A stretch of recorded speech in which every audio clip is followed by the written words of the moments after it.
Este podcast é produzido pelo Correio Brasiliense. Hoje, a rapidez, os meninos não têm mais tempo de ir na livraria física. O atendimento tem que ser assim na hora, frio. porque hoje nas grandes redes, atendimento você Sim, é quase um Shopee. Então é um retorno aí na livraria, se sentir bem, conversar, isso é um ponto de encontro, de discussões de futuro, de estilos culturais.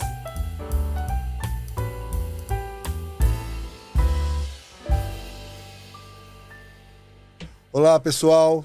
Mais uma vez aqui no podcast Conversa com Zé. Dessa vez com duas pessoas que eu sou fã pra caramba. Chiquinho Livreiro e o poeta José Soter. Boa tarde, moçada. Chiquinho. Boa tarde, obrigado pelo convite. Fico muito satisfeito. Obrigado. Vamos lá. Valeu, Chiquinho. Soter. Boa tarde, Zé. Boa tarde, Chiquinho. Boa tarde, pessoal que está nos assistindo. Cara, que barato bater um papo com o Zé, viu, galera? Bacana. Obrigado por ter vindo, poeta. Chiquinho, eu queria que você falasse um pouco do começo. Eu conheço você, Chiquinho, não é para dizer que eu sou velho, mas eu conheço você em 78, quando eu entrei na UNB, com 17 anos, você já estava lá com a mesma energia de sempre, correndo com o livro debaixo do braço, trabalhando lá na livraria, acho que é da Francisca. Dona Chica, Dona banca Chica. de jornal. Isso, a banca de jornal Livraria, que tinha ali na ala norte da UNB, do Minhocão. Eu queria que você falasse desse seu começo, Chiquinho, pra gente. Olha, eu cheguei de Picos do Piauí em 1967 e fui para a UNB em 75, a convite de Dona Chica, que foi selado meu destino ir para a Universidade de Brasília. Para mim, foi uma importância capital e de uma memorialidade. Eu fico muito feliz e grato por ter aceito o convite e trabalhar e vender jornal. Os jornais que eu vendia lá na época eram os jornais Jornal Movimento. Sim, mas era uma bancona, né? Quer dizer, não era um jornais diários. Tinha lá Pasquim, tinha Movimento, tinha um co-jornal que eu comprava, que era do Rio Grande do Sul. Exatamente, que era um grande jornal, a cooperativa de jornalistas, né? E tinha também publicações de vanguarda para aquela época, né? Tipo a revista Realidade, a Víbora, Caderno de Opinião, a Víbora, que é dos anos 80. Então, para mim, ter ido para a universidade selou meu destino. E eu comecei a ser um observador de um tempo, de uma época que até hoje persiste. Eu estou há 48 anos na universidade. Para mim, eu sou um espectador privilegiado. Sim, bacana. E você, Soter, você veio de Catalão, meu irmão. Que legal. Conta um pouquinho da sua história, do seu começo aí, como poeta. Tinha uma vocação futurista, libertária, né? Uma diversidade, né? Com todo mundo vindo de várias partes do mundo, de várias partes do país e tal. Então eu vim e tive a oportunidade de cair no meio desse redemoinho, né? E tudo aconteceu a partir daí. Bacana. Chiquinho, você falou do seu encontro lá com a Francisca, Dona Chica. Dona Chica. Né? E naquele momento, quando você decidiu eu quero você livreiro, quem foi os autores, quais são os autores que você falou? Cara, quando você leu, né, que eu me lembro que você falou de Lilian Barreto também, que impactou muito o seu começo, né? Sim, eu queria que você falasse um pouco desse seu começo, assim, fala, cara, é isso que eu quero ser. Aí, em 75, chegando na universidade, trabalhando com a Dona Chica, em 79 para 80, eu fui trabalhar numa livraria Galilei, que mudou a minha vida como iniciaticamente falando com livros, que eu conheci um livreiro, Nelson Abrantes, que ele chegou do Rio de Janeiro, trabalhava na livraria Galilei, e ele chegou do Rio de Janeiro e ele me falava tanto livro durante o dia que à noite eu tinha um pesadelo de tanto títulos na cabeça. Tanta gente na cabeça. E aí, para mim, foi uma importância muito grande ter trabalhado com o Nelson Abrantes. Depois fui trabalhar na livraria Literatura, no Venâncio 2000, que me deu um website muito grande, assim, com os autores. Comecei a dar sorte com os autores de 80. Aí, em 82, eu recebi um convite com 2 amigos e eu fui para a cidade de Goiás Velho, com mais 2 amigos, e E lá eu fiquei numa pousada perto da casa da Cora Coralina. E aí, nesse momento, foi pioneiramente assim, que eu fui, meus 2 amigos ia para farra e eu ia para casa da Cora Coralina. E eu fiquei amigo dela e ela falou, olha, meu filho, você pode ir lá na minha estante, olhar meus livros. E eu me lembro de cabeça que lá tinha Essa de Queiroz, Guerra Junqueira, Fernando Pessoa, Flor Bela Espanca, e eu peguei o autógrafo dela. Aí, nesse momento do primeiro autógrafo, em 82, eu vi que o autógrafo, o escritor, um autógrafo é um documento similar de futuro. Daqui a 150 anos, ou 1.500 anos, esse autógrafo vai ter uma validade documental. O livro também, né? Junto com... Isso, aí, nesse momento, foi que eu comecei a pegar autógrafo e em várias bienais, feiras do livros, e depois eu vou contar mais um pouquinho. Então você passa... E Claro. esses livros da Cora Coralina é aqueles que vinha ela mesmo fazendo a revisão à mão assim e criticando os tipógrafos, esses tipógrafos, não sei o que, né? É uma edição, acho que é da Universidade Federal de Goiás mesmo, que vamos... Qual que era? O Barrancas? Não, Poemas Becos de Goiás. E aí é uma importância muito grande, porque quando eu voltei ao UNB, eu fiquei desempregado e comecei a vender livro de mão em mão.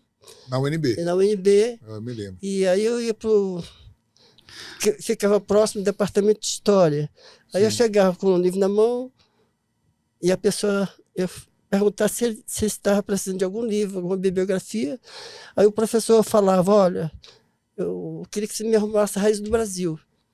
E aí eu comecei a arrumar, e a demanda, as pessoas pediam, e eu ia sempre na sala dos professores, e comecei a fazer um trabalho de formiguinha, de ir no professor para pedir a bibliografia. E mas aí também entendendo o conteúdo que você estava levando, né? Que essa que é que é o grande charme do livreiro, né? O livreiro conhece o mundo todo ali dentro daqueles livros, né? E identificar o leitor certo para o livro certo, né? Isso é muito bacana. Isso é uma dádiva mesmo que você está falando, Zé. É que, a partir do momento que eu fiquei observando que quando eu ia encontrar numa feira do livro com o autor, vamos supor, um exemplo, o Antônio Scameta, eu tive uma sorte muito excepcional e grande na Bienal do Livro, é que eu estava com o livro dele na mão e ele estava passando, e era o primeiro dia da Bienal, e eu falei, o senhor é o Antônio Scameta? Aí ele, sim. Aí eu fiquei conversando com ele, aí eu falei, o senhor pode ir até na minha estante? E aí ele foi, sentou aquela cadeira de pneu que tem lá, que é histórica, que é muito importante para a minha vida. Parece a cadeira, ou então a mesa do Jô Soares, que na mesa lá atendendo o pessoal. E eu pedi o autógrafo para ele. Quando ele olhou o livro, esse livro é esgotado. E a primeira edição que eu tinha, que depois saiu como Carteiro Poeta, é Ardente Paciência, se não me engano, Ardente Paciência, que é uma edição da Brasiliense. E aí, quando ele autografou, esse livro está esgotado. E depois eu vou falar mais umas coisas sobre essa e questão. você, Sota, eu queria saber, Belhão, como você se tornou poeta, se fez poeta, né? Porque tem gente que fala assim, eu sou poeta como se fosse uma formatura. O poeta, eu acho que o poeta já nasce com esse defeito qualidade, já nasce, como o Leminski fala, já nasce com o sapato torto, né?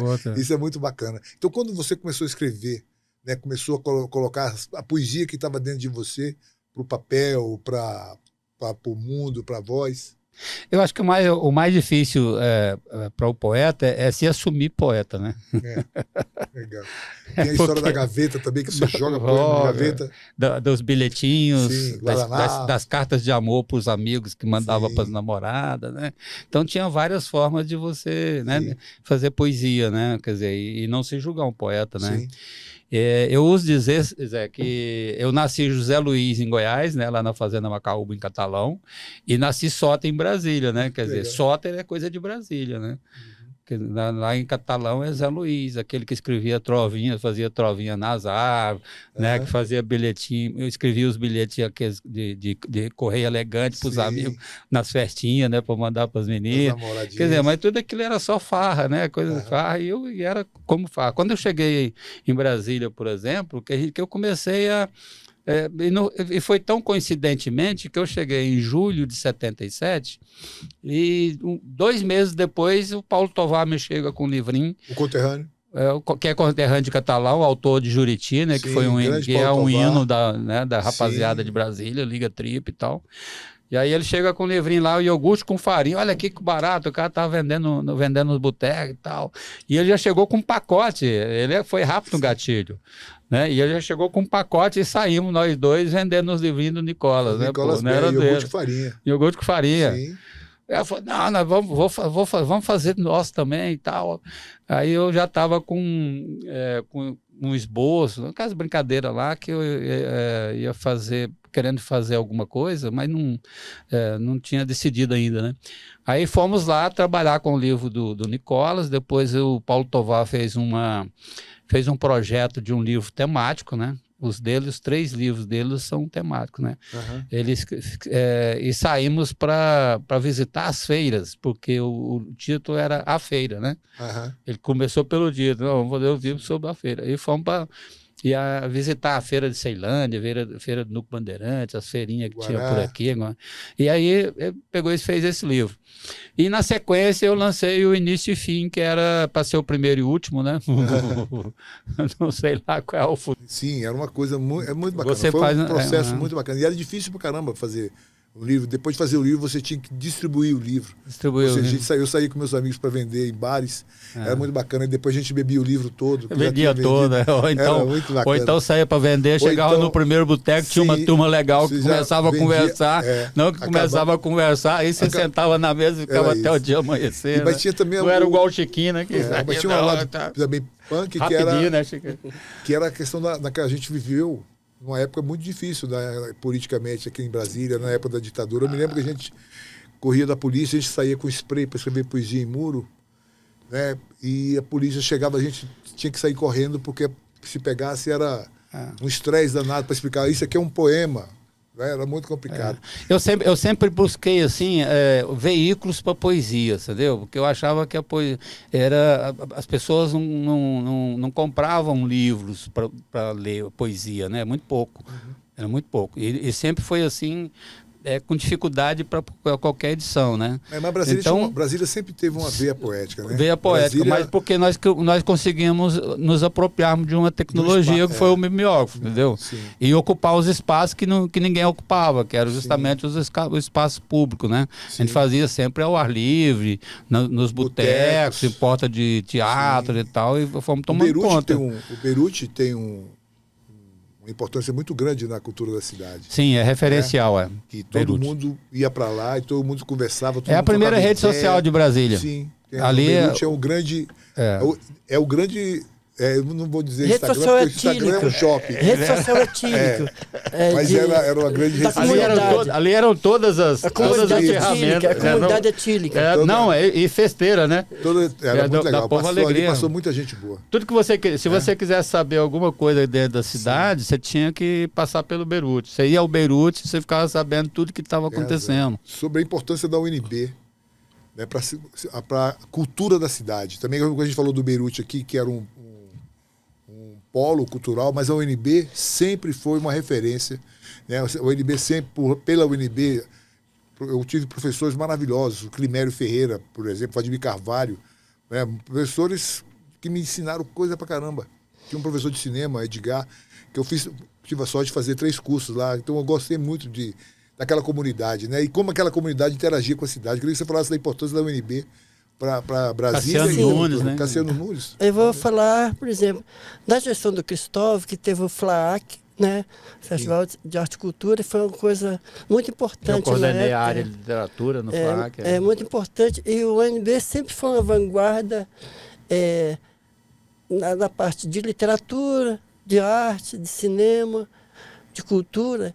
E um dos momentos assim, emblemáticos na universidade foi quando eu assisti o Darcy Ribeiro dando aula magna, assim, quando ele ganhou o doutor honoris causa, que foi um momento assim, de muita importância, de memorialidade para mim hoje. Sim. Que isso, para mim, tem muita validade como memória, como ideia de futuro. O Darcy Ribeiro, quando eu assisti a palestra do Mandela, Nelson Mandela, isso em 92, na gestão do Ibanez, sabe?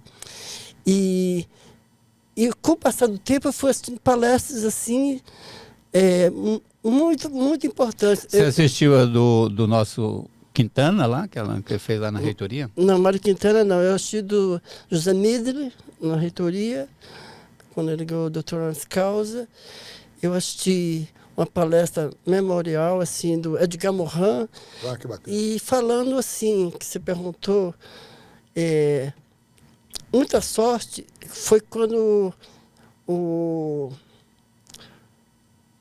autor que ganhou o Prêmio Nobel, Saramago? José Saramago, doutor honoris causa, na gestão do professor Lauro Mori. Sim. E eu estava com a mesinha, com 20 livros deles, assim, numa cadeira, tipo de boteco, de plástico. E tinha um rapaz,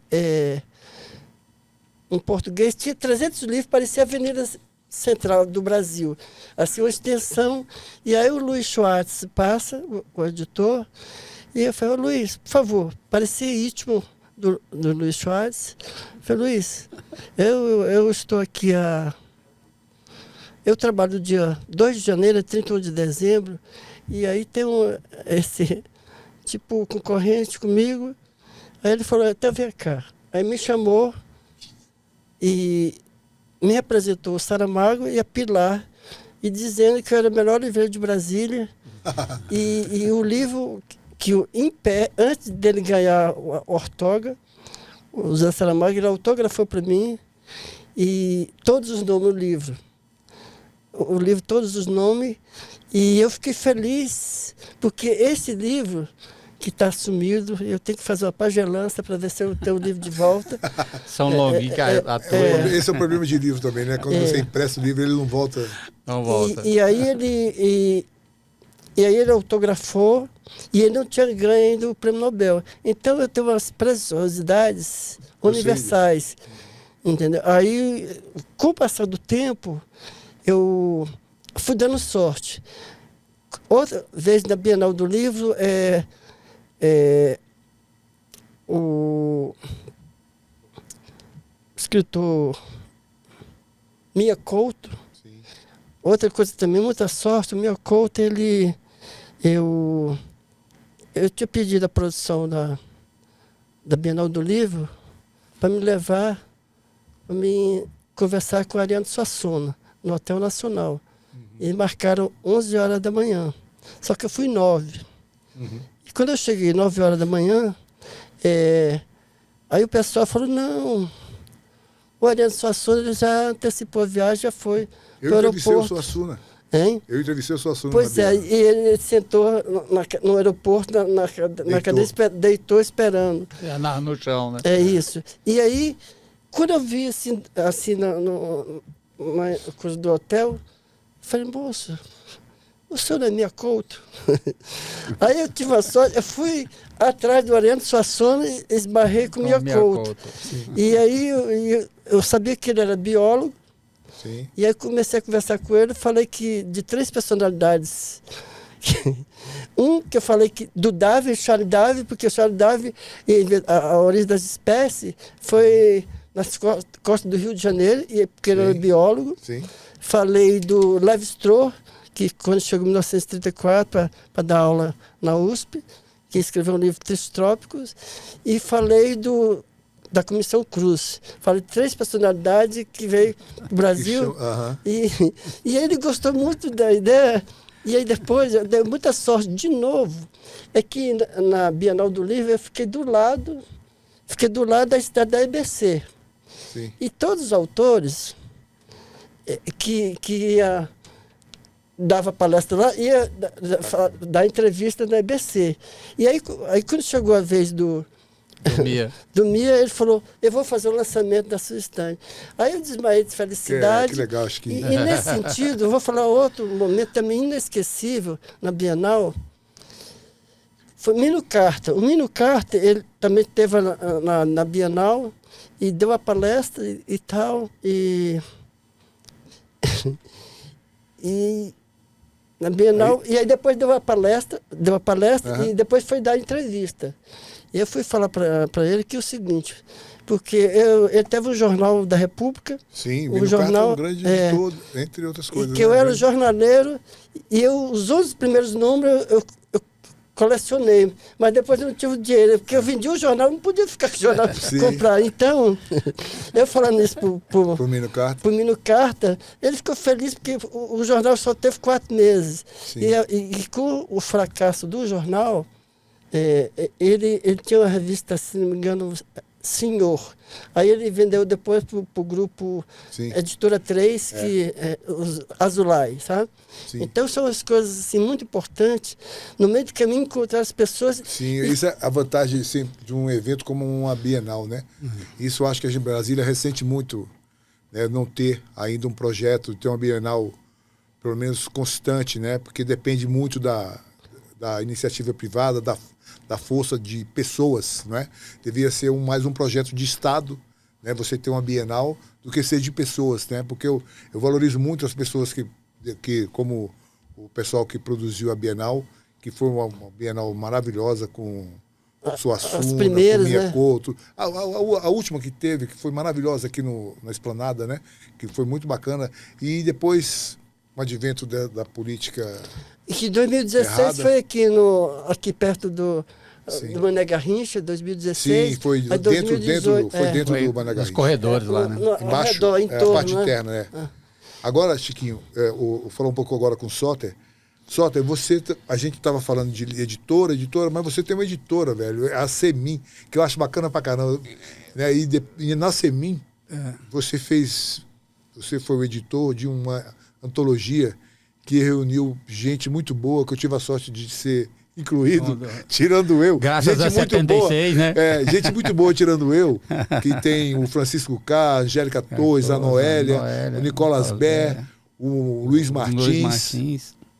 O Francisco K, Vicente Sá. E o mestre Vicente Sá, né? E você, cara, foi essa antologia marcou um momento bacana para esse ano, né? Eu queria que você falasse da editora e como foi reunir para fazer essa antologia. Você tem ela aí, não?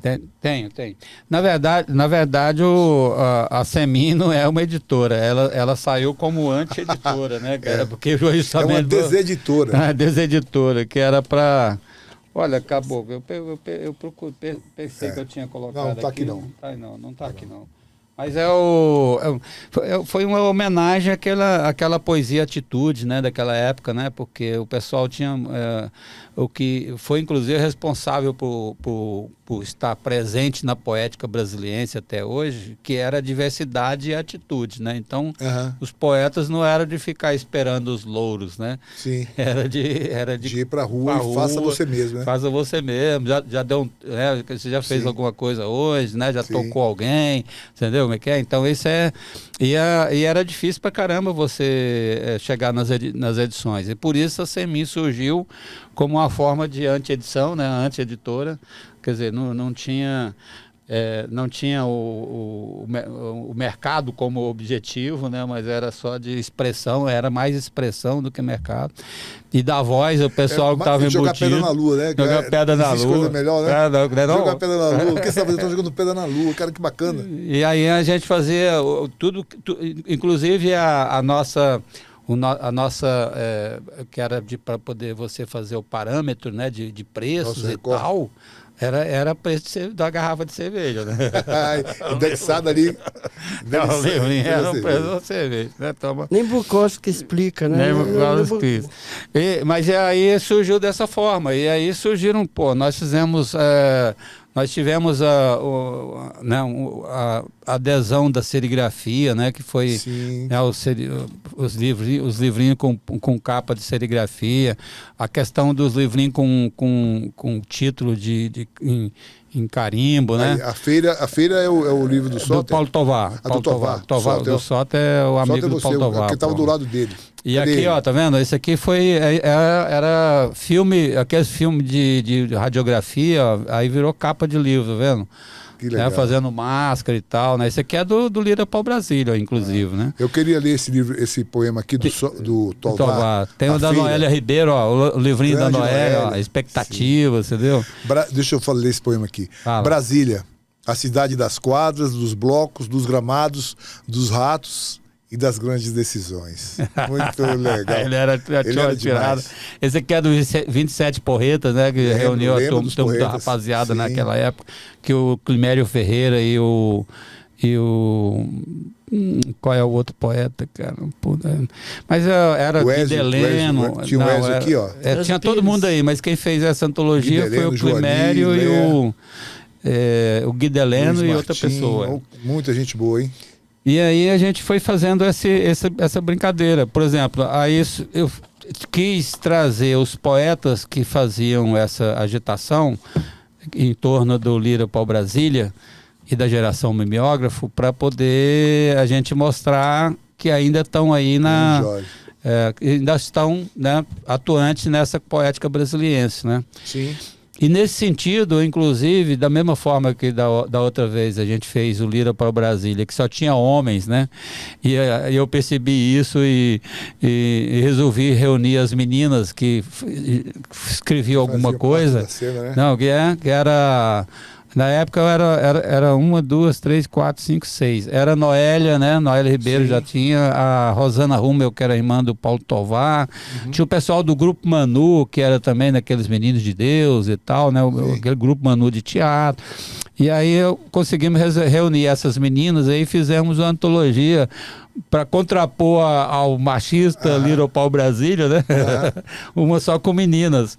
E que era o Grupo Gabiroba, né? E agora, por exemplo, a gente está reunindo aí para fazer o Aí é que são elas dois, reunindo 30 poetas daqui de Brasília, né? Ah, que legal. 30 aí. Aí é que são elas dois. São 30 poetas, né, que estão reunindo seus poemas. E daqui a qualquer hora a gente pode estar fazendo aí, lançando isso aí também. E essa tem os poetas, né? Os 8. Né, os 8 poetas e vários destinos, né? Sim. Do 70 ao 70.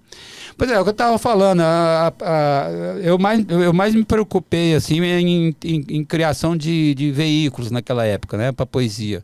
Eu fiz fotopoema, que era poesia enrolada naquele, né, do filme. De filme, né? Sim, de fotografia. Eu fiz o SOS Poético, que era botar poesia nas garrafas de vinho e jogar no lago, né? Com prêmios e tal. E aí eu fui fazendo. O meu penúltimo livro é uma agenda, né? Quer dizer, que serve como agenda também. E eu criei também uma cachaça para vender poesia. Nada melhor, hein? Aí você compra a cachaça e ganha um livro de presente que chama-se Raicanas, Doses Poéticas, né? E é uma cachaça autoral também, entendeu? Ela é minha, você só vai encontrar essa cachaça na minha mão, né? E não vai ter outra igual, porque ela é feita com 3 madeiras e uma receita própria de envelhecimento, de alquimia, entendeu? Sim. Então é essa. E cada garrafa vem com um poema no verso também, né? Como está aqui no verso, vem um poema. Então, aí, moçada, quem quiser aí adquirir, entre em contato com o Soter. Eu vim aqui para trazer, como era para trazer a produção da Semin. Livro de poesia com ele. E cachaça, porque esse aqui é mais um lançamento da Semin Edições, né? Ah, legal. Cachaça lançado pela editora. Poesia líquida. Líquida. Nada melhor. Não é modernidade líquida. Eu também pedi, Chiquinho, para você trazer umas sugestões de livro, né? E aí, eu queria que você falasse rapidão disso aí, porque eu queria encerrar a nossa parada sobre a questão da leitura. Como é o leitor de hoje, beleza? Então vamos falar um pouquinho desses livros aí que você trouxe. Olha, eu trouxe o livro Machado de Assis, Crítico da Imprensa, um livro que vai ser lançado no aniversário de Chico, 8 de novembro, do Marco Fabrício. Marcos Fabrício. Aí uma autora pouquíssimo conhecida, é uma escritora de Corumbá, Mato Grosso, e foi uma das fundadoras do MAM, Museu de Arte Moderna. Ela foi engenheira, lutou pelo voto feminino, junto com a Berta Luz. Então, é maravilhoso e raro e importante saber da história da Carmen Portinho. É uma maravilhosa bibliografia. Biografia. E falar um pouco do Ítalo Calvino, que faz 100 anos do nascimento dele. Foi agora, essa semana. Ele tem um livro, 6 Propósitos para o Próximo Milênio, que é uma das coisas mais maravilhosas do século XX. E é um livro de futuro, um ensaio sobre Ítalo Calvino. E para fechar, a gente falar um pouco do Darcy Ribeiro. Porque o Darcy Ribeiro, ele faz parte, para mim, como um dos pensadores mais importantes do século XX, fundador da Universidade de Brasília. E aqui na página 111 tem um texto dele chamado Nostalgia, que já vale todo o livro. Que legal. Quando ele fala que... Esses livros aí a gente pode encontrar lá na sua livraria, né? Sim, sim. E eu falo um pouco de Darcy Ribeiro. O meu tempo aqui deve estar esgotando, mas falando de Darcy Ribeiro, nesse texto Nostalgia, é que ele fala que as pessoas que mais ajudaram na universidade, para fundar a universidade, foi o Vitor Nuno Leal e o Ciro dos Anjos, que eram assessores do JK, e o JK começou, o Darcy Ribeiro começou a aproximar do JK e começou a ideia da universidade. Sim, que bacana. Através disso, e junto com o Anísio Teixeira, Frei Mateus da Rocha. Então, esse livro do Darcy Ribeiro é um livro importante. É um retrato de um momento muito testemunho. O livro chama Testemunho.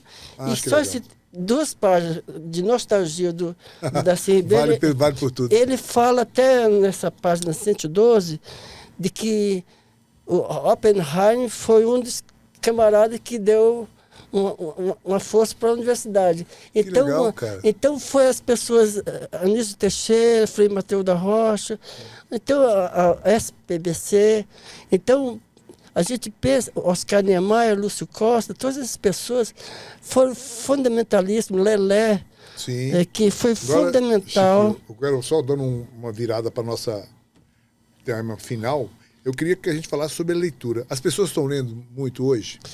As pessoas estão comprando livro, na sua opinião? Não, eu acho que eles estão na internet e, para mim, eu acho que tem que ter eu não sei se eu estou variando, mas eu estou observando, interpretando esse presente e futuro, que para ter em 2024, o renascimento da cultura do livro físico. Para mim, eu acho que, não estou fazendo premonição, mas eu gostaria...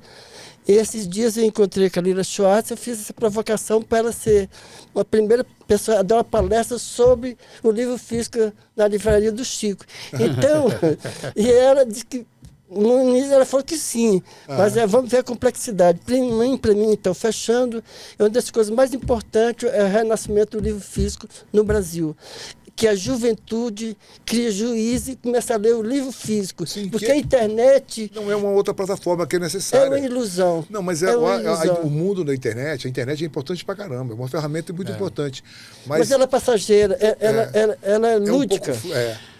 Eu acho que ela está funcionando, esse negócio da leitura da internet, está funcionando igual a gente falava com a televisão, né? A televisão, por exemplo, a gente falava que era linguagem flash, né? Era flash. Porque tempo de televisão são segundos, né? Então, instantâneos, 15 minutos como a gente já fez essa leitura, né, a respeito da televisão. Então eu acho que agora, eu, por exemplo, como faço essas publicações, eu tenho analisado pelo mercado, né? Por exemplo, o pessoal busca... Você distribui seu livro fisicamente ou não? Distribui. Deixa eu te falar. Qual que é a demanda? A demanda é que as pessoas, quando a gente vai fazer um lançamento de um livro, os lugares ficam disputando a gente para fazer o lançamento do livro desse lugar, entendeu? Como é que é? O Beirute, por exemplo, a gente faz no automático, né? Sim. Mas os outros cobram para a gente fazer lançamentos nos outros espaços também. Então, o que acontece? Se há essa demanda de público, que o pessoal quer que a gente faça os lançamentos nesses locais, é porque há atrativo, atrai as pessoas. O livro ainda atrai as pessoas. E o livro, entendeu? o livro, como a gente estava falando, o livro exercita a gente, se for dizer o óbvio, a ler. A ler. A ler quer dizer a compreender, não é? Não é você só ler uma vez que você vai compreender. Que a gente está nessa discussão aqui do interpretação de texto. As pessoas leem, mas não compreendem o que estão lendo. Isso é muito complicado. O análise do discurso, analisar o discurso as do pessoas texto, elas não estão, essa leitura não está sendo uma leitura de introjetar, de entrar na cabeça das pessoas. As pessoas estão lendo e repetem como papagaios, não estão nem sabendo o que estão lendo, nem interpretando. Não existe aquele parar porque tem uma palavra que te leva para um universo, outro universo. Então, não estão compreendendo essa importância da leitura, né, para o desenvolvimento cognitivo, né? A importância que você tem de viajar com o livro. O livro é uma viagem. Exatamente. O livro, por isso que eu acho bacana a gente falar.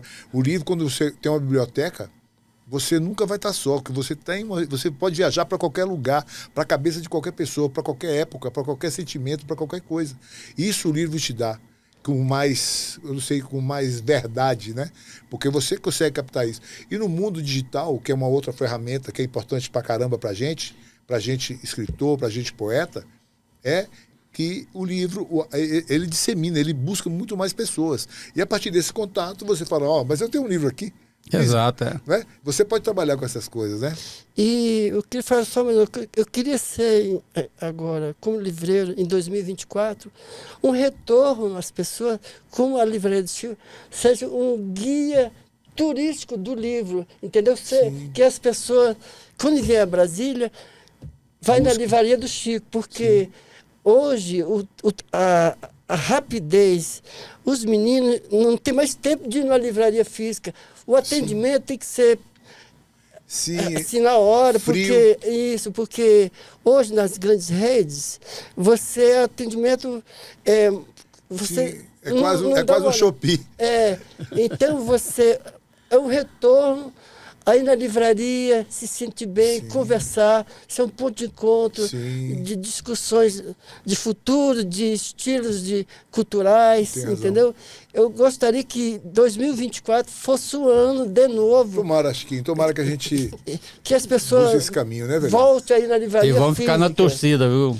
Eu quero fazer o lançamento de todos. Na luta a gente faz, né? Na luta a gente já está fazendo. Né?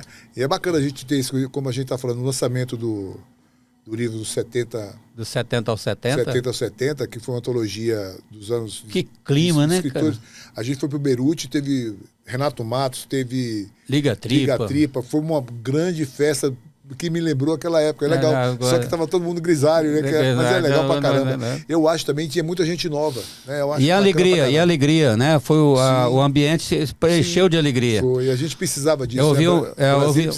Eu ouvi um depoimento do Cauim que eu achei um barato. A gente tava lá no período mesmo, depois, o Paulo Cauim, que ele falou assim, eu andava meio descrente, assim, meio desacreditando das coisas e tal.